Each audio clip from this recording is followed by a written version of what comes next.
My name is Elsa. I married my husband Kevin 15 years ago. We worked at the same company where Kevin was an office employee and I was the receptionist. When we got married, we moved into Kevin's family home. His dad, Harry, and mom, Susan, were so kind. There was none of the harassment people warned us about. Life was happy every single day. 4 years into our marriage, I became pregnant with Kevin's child. But around the time I entered the stable period of my pregnancy, Kevin began feeling unwell more frequently.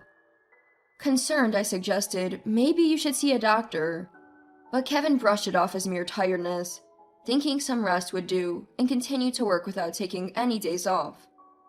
However, Kevin rapidly lost weight, and recently he started to complain about body pain, so I insisted and took him to a major hospital. The diagnosis was pancreatic cancer.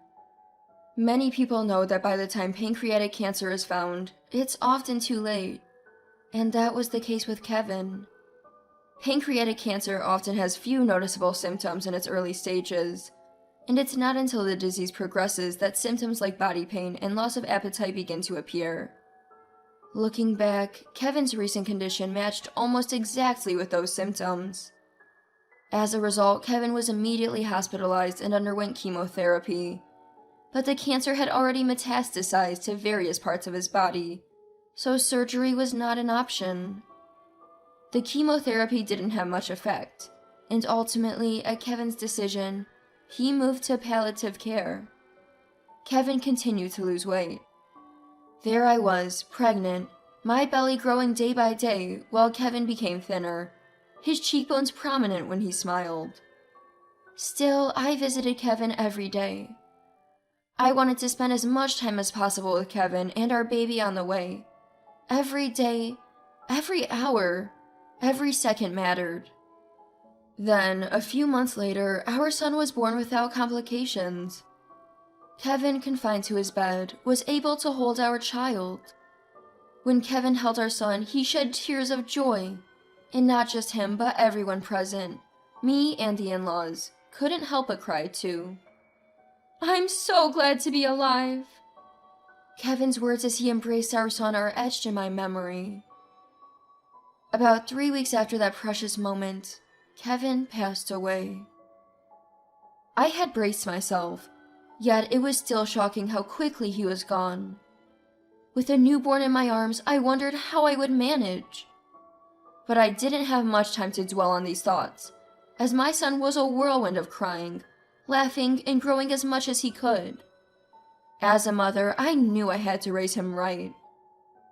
After Kevin's funeral, I sat down with my in-laws for a serious talk.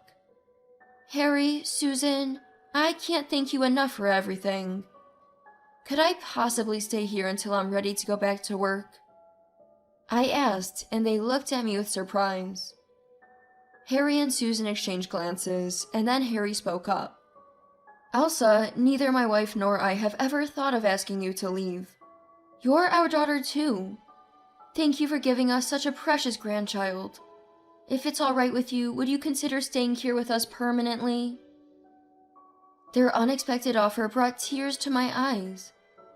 The tears fell on my son's cheek, and I was once again struck by the reality that he was mine and Kevin's child. As I cried, Susan came over and gently rubbed my back. "Elsa, you don't have to do this alone."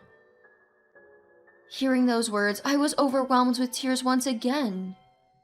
I realized anew that my beloved Kevin was raised by such a good man. That's why he was such a wonderful person.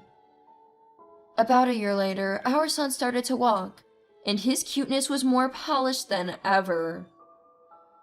Suddenly, sister-in-law and her husband returned to the in-laws' house.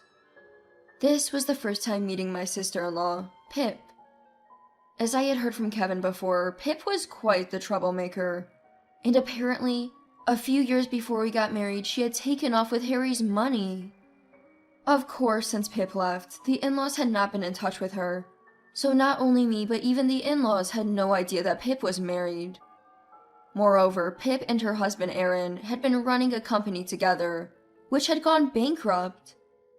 They were broke and homeless, claiming it would be impossible to carry on with their lives from tomorrow. I admit I was wrong in the past, and I apologize. So please, let us stay here for a while. With those words, Pip apologized deeply at the doorway. Though she's been a troublemaker for the in-laws, she's still their real daughter after all. The in-laws just couldn't turn away their troubled daughter and reluctantly allowed her to stay, with the condition until she finds the next job. But this was the beginning of everything. The moment the in-laws allowed Pip to stay, she began to do as she pleased and started calling me a freeloader.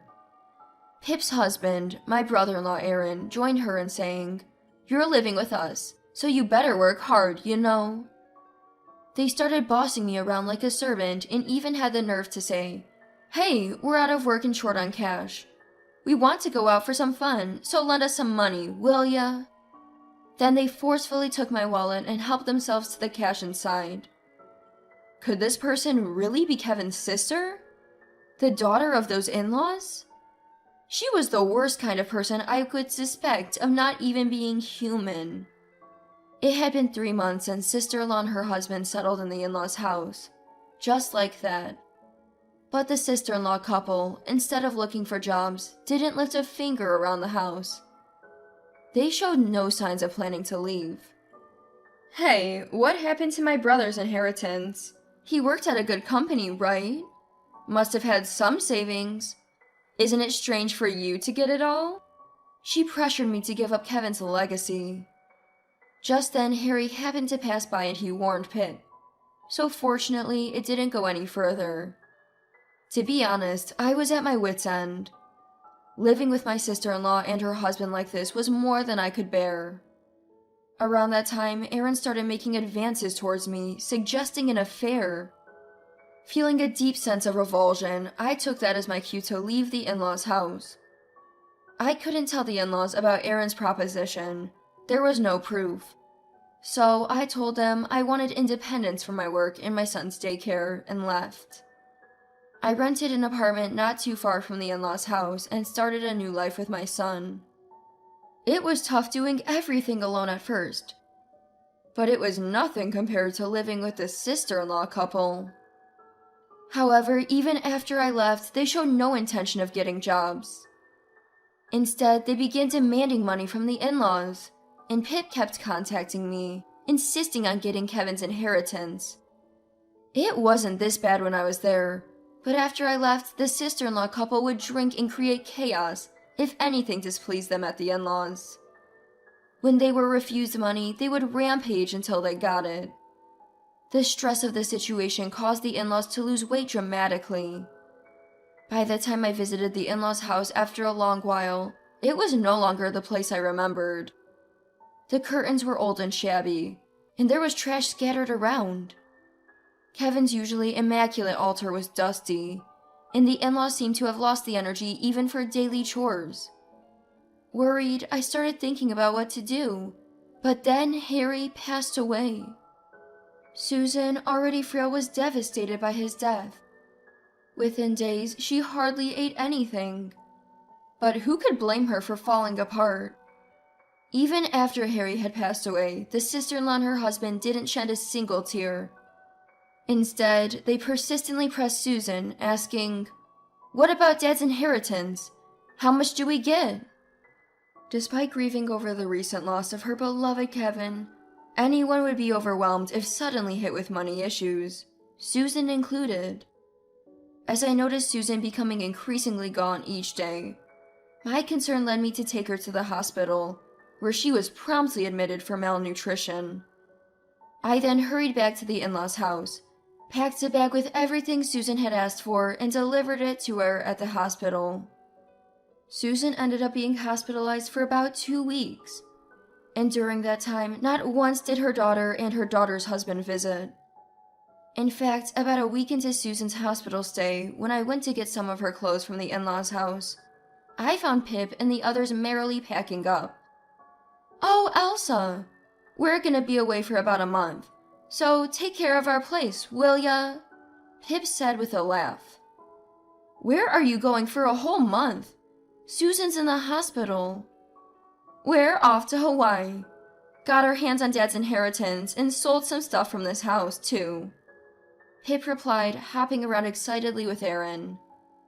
Pip had been eyeing the valuables in the in-laws' house for a while and seized the opportunity of Susan's hospitalization to sell them off at a pawn shop. With the money from the sales and Harry's inheritance, they planned a lavish trip to Hawaii. I urged them to visit Susan, but they didn't listen and left for Hawaii with high spirits. When I returned to the hospital and told Susan, her reaction was unexpectedly enthusiastic. I had braced myself for her anger at the unauthorized sale of her family's possessions, but Susan's eyes sparkled as she exclaimed, "The time has finally come." She was actually excited. Turns out, Susan had been considering selling the house for some time.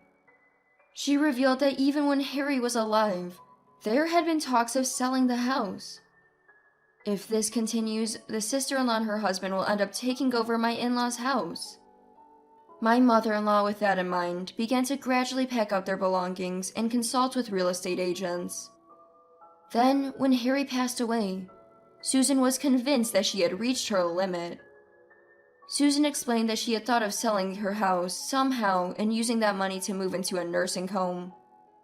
Upon hearing this, I contacted the real estate agent on behalf of Susan, arranged the sale, and completed the process without a hitch.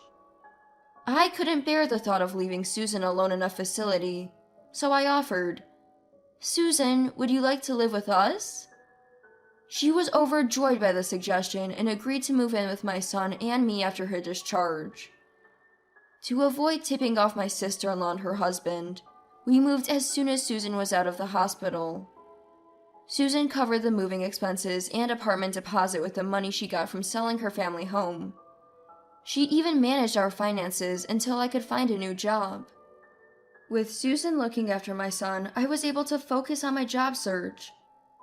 Sometime later, my clueless sister-in-law and her husband returned from abroad. They expected to enter my in-laws' house as if nothing had changed, only to find it sold and the keys useless. They tried their keys to no avail. They bombarded us with incessant calls, but Susan and I ignored them.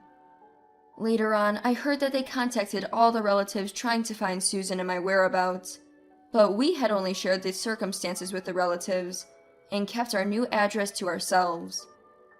So, no matter how much Pip and her husband snooped around, they would never find where we were. Eventually, the couple tried to force their way into my in-laws' house by breaking a window. They were caught by a real estate agent who happened to visit and got arrested for property damage. Susan and I couldn't help but burst into laughter when we heard about it. Susan even roared with laughter, saying, "Really, how utterly shameful." I knew it was inappropriate, but I laughed along. They had treated kind-hearted Susan and Harry so terribly, after all. It served them right. The couple ended up having to pay damages. They had nearly spent all of Harry's inheritance on a trip to Hawaii, and after paying the compensation, they were left with just $5,000. Aaron in particular seemed to have no intention of working and was living off someone else. Turns out he was in debt and started facing daily harassment from debt collectors. Despite Aaron being the one in debt, it's Pip who's working herself to the bone. It's almost as if Pip's under some spell, the way she's constantly bending over backward for Aaron, working nonstop to support him and even paying off his debts. At times, Pip has reached out to relatives for financial help, but they've all turned her away after hearing the full story from Susan and me. Left with no one to borrow from, Pip's days are filled with nothing but work, from dawn till dusk.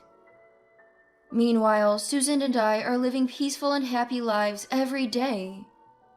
My son is getting better at talking and has even started kindergarten, which seems to have brought even more expression to his face. I'm so grateful to Kevin for leaving us with such a wonderful son, and to Susan, who's still here watching him grow with me. I owe so much to Kevin, to my in-laws, who have cherished me all these years. I could never forget their kindness. While Susan is still hale and hearty, I want us to travel places together, to create a multitude of memories to give back as much as I can. I'm sure Kevin and Harry would want nothing more than to see Susan, our son, and me spending our days with smiles and happiness.